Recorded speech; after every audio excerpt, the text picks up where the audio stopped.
Na ceste FM. Pekné stredajšie popoludne želáme aj Zuzke Čaprnkovej, autorke cestovateľskej rubriky Na ceste FM. Zuzka, vítaj, pekný deň. Ďakujem aj vám, krásny deň. Ahoj, pozdravujeme ťa, sme radi, že si prišla, pretože nám dnes budeš rozprávať ty a cestovateľka, s ktorou si sa ty zhovárala, o Novom Zélande. Presne tak, rozprávala som sa s Miriamou Vidovou, ktorá v sebe objavila vášeň pre cestovanie a nedávno sa s partiou kamarátov vybrala na road trip po Novom Zélande. Na tejto ceste sa zamerali na južný ostrov, ktorý je známy rozsiahlymi územiami s divokou prírodou, vysokými horami a ľadovcami. No a Mirka nás prevedie tými najkrajšími fjordami a vydáme sa aj na trek na Royce Peak v oblasti Vanaka. Nový Zéland patrí medzi najizolovanejšie miesta na svete a preto je aj plný rôznych endemitov a mňa zaujímalo, či sa Mirke podarilo vidieť nejaké unikátne zvieratá alebo prírodné úkazy. Áno, tak Nový Zéland je známy svojou nádhernou prírodou. Cez 80% sú tam endemity. My sme videli vo fjordoch tulene, ktoré sa ohrievali na slniečku, na kameňoch. Vieš tam vidieť tučňaky v Dandine. Rovnako sme tam videli ešte aj keu. Kea je papagaj, ktorý sa prispôsobil horským podmienkam. Žije iba na Novom Zélande a je ich iba 3000 až 7000 kusov. Má zelenú farbu, má krídla oranžové zo spodu a taký dravý zobák. Hovorí sa o nich, že sú veľmi inteligentné a hravé a veľmi radi interagujú s ľuďmi, čo sme aj videli, pretože my sme jedného videli na parkovisku a teda väčšej modelky tam nebolo. Úplne si to užíval. A čo sa týka teda tej flóry, tak tam vieš vidieť dažďové pralesy, plné machov, lišajníkov, papradí, že to je úžasné. U nás napríklad, keď to porovnám so Slovenskom, tak u nás rastie kosodrevina na úpetí hôr. Tam rastú zase tie trsy tráv a ty vlastne vidíš ten relief celý, ako sa tvaruje ten kopec. Na Novom Zélande je aj taký unikátny úkaz a to sú svietiace larvy, ktoré svietia v tme. Tieto sa vám podarilo vidieť? Áno, my sme ich videli na západnom pobreží, pri jednom kempe, kde sme nocovali. V podstate oni majú radi tmu a kľud, žiadny zvuk, takže musíš to celé rešpektovať. Oni svietia a vlastne tým, že svietia, tak tým si lovia potravu. Takže všelijaké mušky, hmyz, oni sa nalepia na ten ich slíz, potom už si ich ulovia. A ja som si o nich aj čítala a to je v podstate štádium komára, kde tá posledná fáza, keď on sa z tej larvy vyvinie do toho štádia komára, tak on už nemá ústny otvor. Jeho jediná úloha je rozmnožiť sa. To je zaujímavé, že existuje taký komár, ktorý má takúto peknú fázu života, že svieti. Vy ste cestovali južným ostrovom a tomu dominujú také vysoké kopce a ľadovce Fox a Franz Josef. K týmto ste sa priblížili? Chceli sme veľmi, ale nakoniec nám to nevyšlo kvôli počasiu. Na druhý deň sme mali aj tak výstup na Royce Peak, čo je 6-hodinová túra, takže nám to celkom aj dobre padlo. A aký bol tento výstup na Royce Peak? O tom si mi tuším hovorila, že ste tam mali veľmi pekné výhľady. Áno, tak Royce Peak je moja srdcovka. My sme sa rozhodli ísť na východ slnka. Je to 6-hodinová túra, takže sme začínali tak o 3 ráno. My keď sme vyšli z auta, tak sme skoro odpadli, lebo na oblohe si videla celú mliečnú dráhu pomaly. To bolo úplne úžasné. Sme teda vyrazili, dali sme si termo, paperky, čelovky. Ako ideš hore, tak sa tam pasú ovce, oni tam v podstate spia večer, takže ich niekedy aj prekvapíš. Aj sa tak rozvidnievalo potom. Až sme prišli hore a tam ťa čaká panoramatický výhľad na celú tú oblasť Vanaka. Tam vidíš mesto Vanaka, jazero Vanaka, hory, v pozadí sú ľadovce. Ešte s takým zlatistým nádychom toho vychádzajúceho slnka.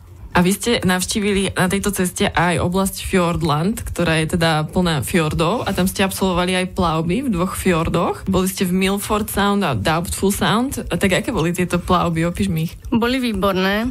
Milford Sound je známy tým, že tam 250 dní v roku prší. My sme vychytali úplné azúrko, potom sa nám naskytli nádherné výhľady. V podstate, keď vidíš, ako vychádza útes vysoký 1000 metrov z mora a po ňom steká vodopád, tak zanechá to v tebe veľký zážitok. My sme sa tady plavili a keď vypli motor, tak my sme vedeli stáť pri obrovskom vodopáde, kde sa nám zrážala voda na tvári.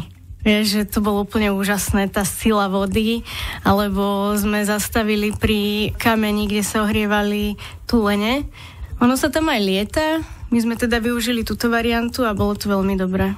A keby si to porovnala s tou druhou plavbou, Doubtful Sound, tá je taká menej známa, v čom sa líšila? Áno, tá je menej turistická. Tento fjord je asi tak 3-krát dlhší a menej prístupný. Musíš tam ísť cez jazero, kde ťa loď vyzdvihne, prejdeš z jedného brehu na druhý, nasadneš do autobusu, prejdeš cez horské rebro, vraj najdrahšou cestou na svete, ale to podľa mňa nepoznajú ešte tie slovenské.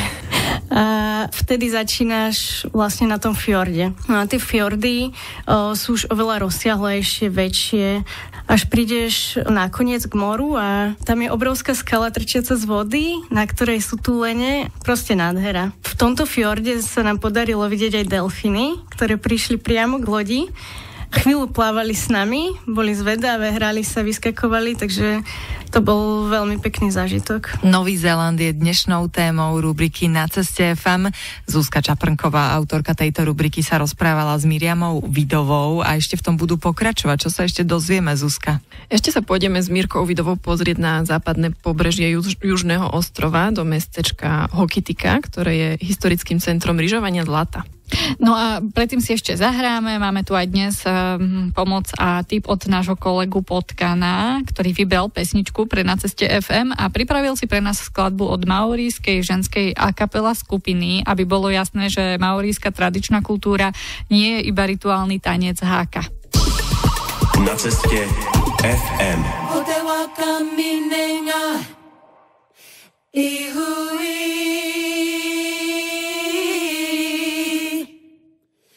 Ko te tika te pono te wawata nui, te taia te whakahete, tika te karanei, tirohia ko te whakamauri, o ngā kupu Pākehā, ko wai e matakite, he rakataka, e tuku ai te tangata whenua. I tōna mana tōna mauri o nā tikanga katoa. Ki roto i ngā ringa o manene iti. Koe ane i mokohi a mātātou tonu hei whakawā.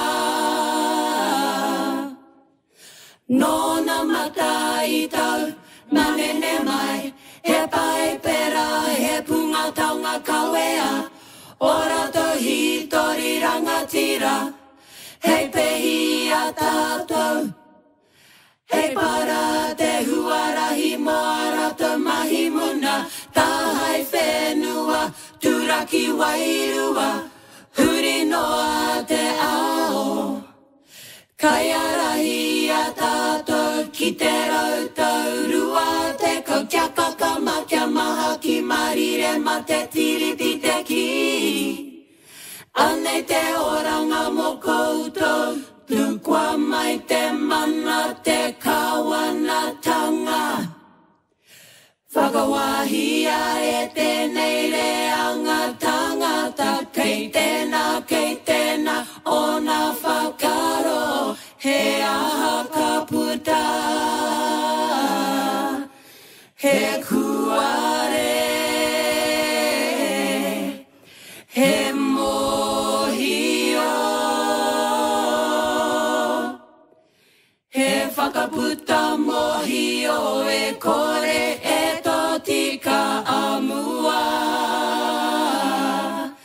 Ki te takatakahia a muri.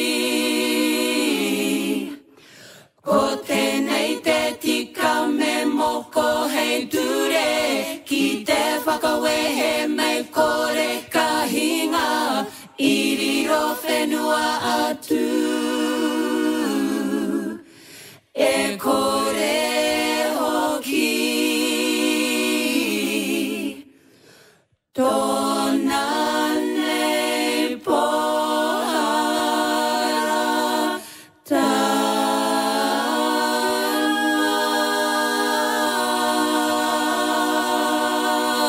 Ďakujeme za tento hudobný tip nášmu kolegovi Potkanovi, ktorý teda nám pomohol s výberom hudby z Nového Zélandu. Mimochodom Potkanovú reláciu Hudba Sveta FM si môžete tak ako každú stredu aj dnes večer vypočuť samozrejme z nášho vysielania. Teraz sa ale vrátime k našej pravidelnej cestovateľskej rubrike. Máme tu pre vás druhú časť rozhovoru. Mírka Vidová bola hostkou Zuzky Čaprnkovej. Zuzka, ešte ďalšia časť rozhovoru nás čaká, tak nás uveď do témy. Ešte sa s Mírkou Vidovou porozprávame o miestnej gastronomii a pôjdeme sa pozrieť aj na ochutnávku miestneho vína. Najprv sa ale pozrieme do mesta Queenstown, ktoré je prezývané aj hlavným mestom adrenalínu. Queenstown je asi najväčšie mesto na južnom ostrove, kde sa sústredí všetko. Proste je tam ten život, sú tam mladí ľudia, je tam veľa týchto adrenalínových športov, ktoré vieš vyskúšať. Vieš tam skočiť bungee jumping, vieš ísť na rafting, canyoning, je tam jetboating, čo sú člny, ktoré idú aj 85 km za hodinu pomedzi skalnaté kaňony, čo je úplne šialené. Ešte taká zaujímavosť, že v strede mesta ideš v podstate lanovkou hore do hôr. V zime tam máš lyžiarske stredisko, v lete tam máš bike park. A o tom bike parku som čítala, že to je najlepší bike park na južnej pologuli. Niekedy by sa asi oplatilo ísť tam aj za týmto, lebo viem, že ty máš aj rada bicyklovanie. Áno, áno. Mám to rada a celkovo Nový Zéland je známy týmto bajkovaním a strediskami, možno aj skialping by tam bol dobrý, takže určite. Vy ste sa potom na tom južnom ostrove presunuli ďalej na západné pobrežie, ktoré je známe aj Zlatou horúčkou, ktorá tu bola v 60. rokoch 19. storočia. Odkaz na túto éru tam je ešte stále cítiť? Je tam cítiť obrovský vplyv, ktorý to malo v tej dobe a vlastne až do dnes. Sú tam zrekonštruované dediny a osady, v ktorých sa ťažilo zlato. Sú tam múzea a obchodíky, kde si vieš kúpiť aj predmety z tej doby. My sme boli v Hokitike, čo bolo kedysi centrum ťaženia zlata. Tam sme si aj vyskúšali rýžovanie. Potrebuješ na to extrémnu trpezlivosť. Nie je to len tak, nevydržíš pri tom celý deň. Pýtali sme sa aj, aké percento ľudí dokáže ešte teraz nájsť a vyrýžovať zlato, tak nám povedali, že je to približne 1%. OK. A vám sa to podarilo? Nie. Ale zážitok ste mali. Hej. Južný ostrov Nového Zélandu má aj niekoľko takých známych vinárskych oblastí. Tebe sa podarilo aj ochutnať miestne víno? Áno, chceli sme veľmi ochutnať a podarilo sa nám to nakoniec po ceste do Queenstownu. Bola to veľmi spontánna akcia. My sme sa v podstate dohodli a za 10 minút sme mali rezerváciu, čo nám potom povedali, že sme mali šťastie, pretože väčšinou majú vybukované. No a keď sme tam prišli, tak jasné nádherné prostredie a vyskúšali sme tam odrody ako Chardonnay, Pinot Gris, Pinot Noir, Sauvignon Blanc. Veľmi dobré vínko. Oni tam majú na to dobré podmienky, takže nie je sa čo čudovať. A čo sa týka gastronómie, čím je typický Nový Zéland, alebo čo sú dobre ty ochutnala? Gastronomia je tam podľa mňa veľmi podobná ako v Európe. V podstate tam máš rôznorodé kuchyne. Majú tam radi aj také raňajkárne, ale oni sú známi v podstate svojou čerstvosťou.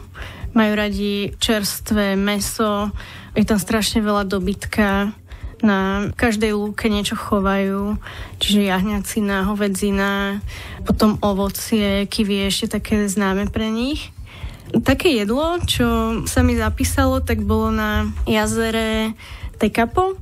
Oni tam chovajú lososy a my sme si tam dali sashimi z čerstvého lososa a to jazero je asi najviac tyrkysové jazero na Novom Zélande.